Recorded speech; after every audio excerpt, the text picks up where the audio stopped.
အားလုံးပဲမင်္ဂလာပါခင်ဗျဒီကားလေးကတော့ Nissan X-Ray 2009 model ကားလေးရဲ့ frame board ပြတ်ထွက်နေတဲ့ပုံစံလေးဖြစ်ပါတယ်ကျွန်တော်ကားတွေမှာ butterfly ကိုင်းဖို့မကောင်းရင်လည်း brake နည်းလိုက်တိုင်းခါရမ်းနေတတ်တယ်လို့အခုလို frame board တွေဒါဆိုးဆိုးဝါးပြတ်ထွက်နေရင်လည်း brake နည်းလိုက်တိုင်းတောင်ဆွဲတယ်လို့မြောက်ဆွဲတယ်လို့နဲ့ခါရမ်းနေတတ်ပါတယ်အဲ့တော့ Nissan အုပ်စုတွေဖြစ်တဲ့ Nissan AD-van နွားကြီးတို့ Nissan Juke တို့ Nissan Leaf တို့မှာလည်းအခုလိုပုံစံမျိုး frame board တွေလာပါတယ်အဲ့တော့ကျွန်တော်တို့မကောင်းတဲ့ board တွေကိုဒါကျွန်တော်ရိုက်ထုတ်ပြီးတော့ဘောအစ်စ်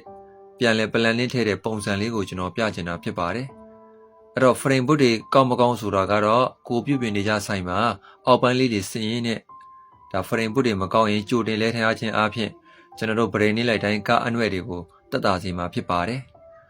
ဒါကတော့ planning ထည့်နေတဲ့ပုံစံလေးဖြစ်ပါတယ်ဒါအားလုံး planning ထည့်ပြီးထားတဲ့အနေအထားလေးဖြစ်ပါတယ်ကျန်တဲ့အောက်ပိုင်းတွေဖြစ်တဲ့တိုက်လောက်ဘောချိုင်းမိန်လုံးခန်းတွေကတော့တခြားစစ်ဆေးပြီးကျွန်တော်ပြန်လဲတက်ဆင်ပေးဖြစ်ပါတယ်အဲ့တော့ဒီကားလေးကတော့